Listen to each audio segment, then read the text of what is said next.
Yo, welcome back, guys. We have an update for NFL 2K Playmakers. Changed the UI, a couple additional features, new cards coming, and an event preview for End Zone Rush. We're going to take a look at all of this stuff. Let me know in the comments if you think it's going to change the game very much, or if it brings you back to the game. Does it make the game better? These are all the things that we will talk about in today's video. So first, let's take a look at the couple new features that are in NFL 2K Playmakers. One is daily challenges, which is kind of nice. Maybe not too relevant for a lot of people, but could be relevant for lower tiered players and could be relevant for future tiers. But at least as of right now, I think if you're Sapphire tier, this really doesn't do a whole lot, but it is a nice feature in the game.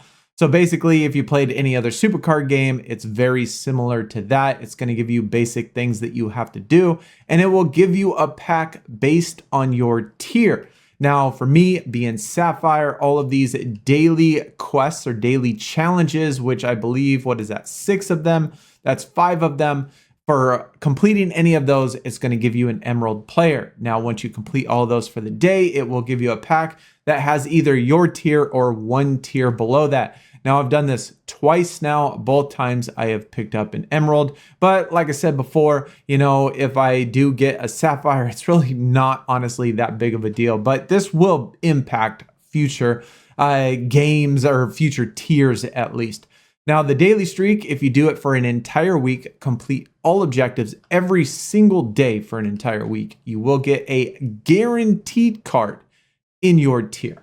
And for future tiers, I think this is going to be really nice. But overall, not a game-changing feature, but still a feature that we certainly must have in the game. Another feature that they added, which again is kind of cool, but not necessarily too relevant as of right now, but future tiers, I think it's going to be very important. And for lower tier players and people that are still trying to grind to get, all those duplicates we need. But I will talk about some maybe disadvantages and some maybe issues that I do see with this particular feature, and maybe some alternate ways that you can use this particular feature. But either way, it is the spotlight. And what this is you place the card you're looking for, and it could be any base tier card for a particular tier. So if you're Emerald, obviously, if you put cards in the Sapphire, that's really not going to do anything because you're not Sapphire tier yet. You can't pull Sapphire cards. But whatever tier you are, when you hit 20 resets of that card or of that tier, you're guaranteed to get that particular player every time. Now, while this is a pretty cool feature, I don't necessarily think it's all that game changing. And the reason why I don't really necessarily think it's all that game changing, for example, right here, I have an NFC East player. Now, if I was to play Red Zone Drive in the NFC East, it is like 25 or so Sapphire players. And so you do have to get 20 resets. There's only a pool of 25 players. Are you really never going to pull AJ Brown in those 25 pooled of players? Probably not. You're eventually going to get them, and you might get them even sooner than 20. I don't know if this is necessarily fact, but at least I've done this 3 times now. I've completed this 3 times. And every single time I have never pulled an AJ Brown before 20. It's always been exactly on 20. And I might actually pull more AJ Brown if he wasn't in here. One way I could see this actually benefiting players, though, is if I was to put AJ Brown in here and then play maybe the West instead. And so if I'm playing in the West and getting all my resets in the West, I'm never going to pull AJ Brown except for my 20th reset. And while I haven't tested that, I would think that that's how it would work. And so even though you're playing in the West, I think you would still get AJ Brown as your 20th reset. And that way, you can still play a different division and still get a player you want. Another way that I think this feature might actually be a little bit beneficial is honestly kind of the opposite. Now, I don't know this to be 100% fact, but at least from what I've tested so far, is if I was to put Darius Slay in there, I'm not going to pull Darius Slay till the 20th reset, right? And it doesn't appear that you pull him before the 20th reset. he already has level 14. So I actually don't want any of his cards. So if I put the Darius Slay in there, I might not pull him at all until the 20th reset. So keep him in there until you get to the 19th reset, and then switch them out to somebody else and start over again at that 20th reset. And so it could be a way to kind of avoid getting the cards you want or don't want as well. They did make some UI changes, which is okay, I guess. I mean, not really too bad. One thing that, is nice, they did increase the stats of the pay to win cards and of the event cards. That is really nice.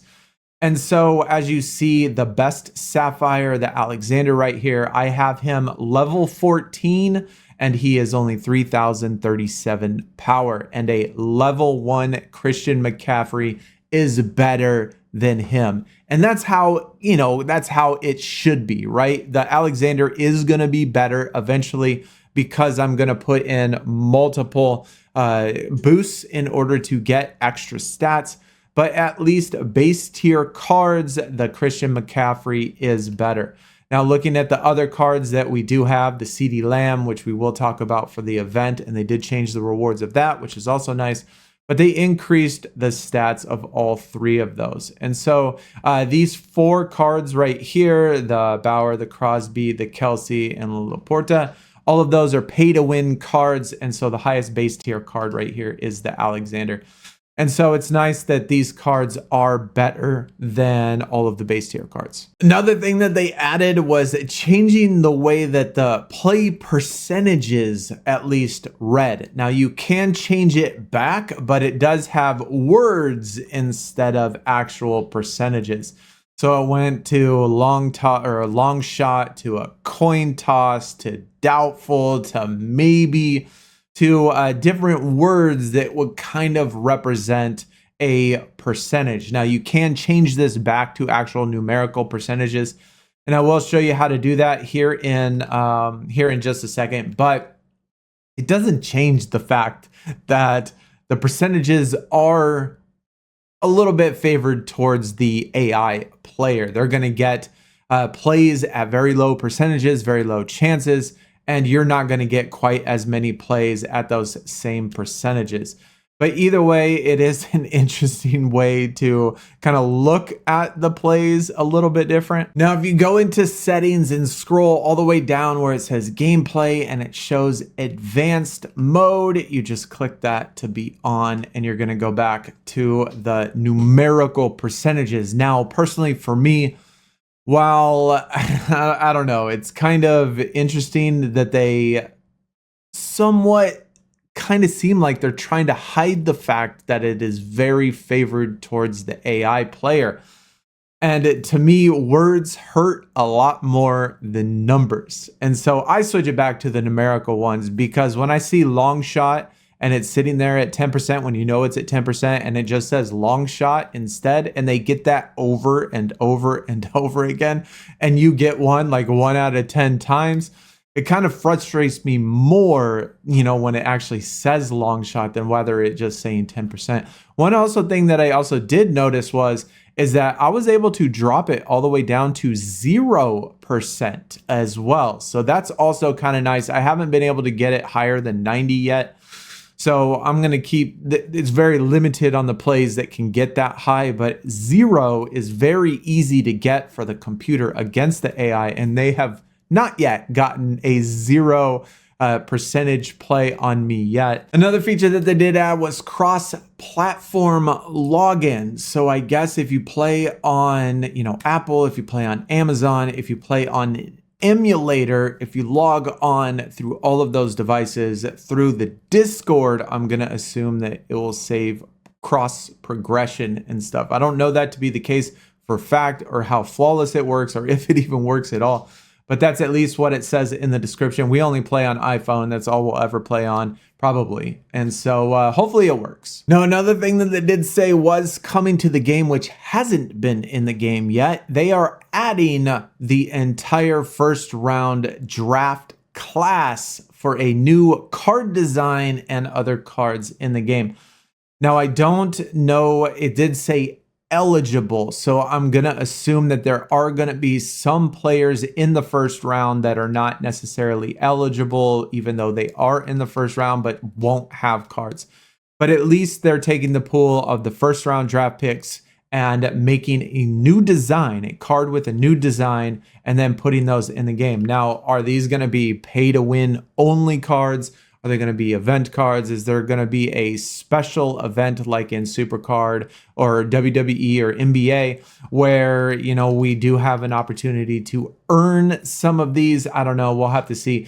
It does say that they're going to be at least scattered out through the next couple months, but hopefully when they do come, I'm sure it's going to be pretty awesome. I like seeing, you know, players that are new, and, you know, the first round draft picks are super exciting. So their cards will be really cool to get. And now let's talk about End Zone Rush, because they did make some changes to this game mode. I'm not sure necessarily about gameplay or how difficult it's going to be just yet, but they did make some changes to the milestones. We do have CD Lamb, which is, you know, super cool. I do like the designs of these cards. And the card out of the 3 available special cards, or the pay to win card and the 2 event cards, this is the lowest rated one. He does have the hands play style, which is useful for me and the plays that I run. So this is actually going to be a really decent card. Christian McCaffrey wasn't quite as valuable to me for my lineup as CD Lamb will be. But looking at the milestone rewards, basically the same, you know, in the very beginning. You have some silver packs, you have some gold packs, you have some emerald packs, you have some sapphire packs. But then at the end, the very last 3 milestones they have added where you can pick up the old Christian McCaffrey card. So this is a fantastic addition. I don't like, though, that at least with these, I don't want to be too greedy here. But I don't necessarily like the fact that most people only got, well, I guess a lot of people, the top 250.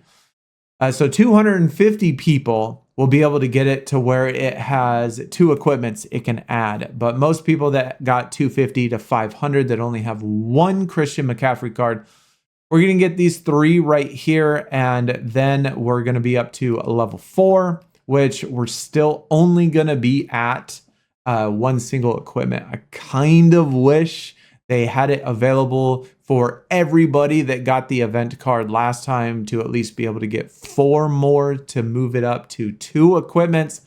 But this is still really nice. I mean, this is a very, very nice addition and makes milestones actually relevant to complete them. Looking at the rewards, though, these are the exact same. I believe it was 4 last time. I could be mistaken. It might have been 3, but I think it was 4 last time. It goes 4, 3, 2, and then just 1. It's still top 500, and the rest of the rewards still look the same. But the addition to the milestone rewards, I think that's fantastic. Now, we didn't have any changes to seasons or a Sapphire season added in this update, which is a little disappointing. I think that they definitely needed to add that. It wouldn't feel like that would be too much of an ask to add Sapphire season since we've been in Sapphire for this long. I didn't see anything changes to quick read or anything else in the game. If I did miss something, please let me know in the comments. But overall, I mean, it's a okay update. I mean, they did add some nice features. They did add some changes to End Zone Rush, which is huge. But when are we going to see stuff like teams or team events? Hopefully we don't have to wait another 3 weeks or a month or however long it's been to get another event in the game. When will the draft class be available, and will it be pay to win? That's also some very important questions. After this event is over, it's still gonna be pretty boring, to be honest. And so they do need to add some stuff, I think, fairly quickly, unless they're just trying to get up the player base. I'm really not sure, but it's still okay. And we've been kind of chilling and not really doing a whole lot lately. But you know what? We're back at it. Either way, though, hopefully you did enjoy. Let me know in the comments what you think, and I will see y'all next time. We're out. Peace.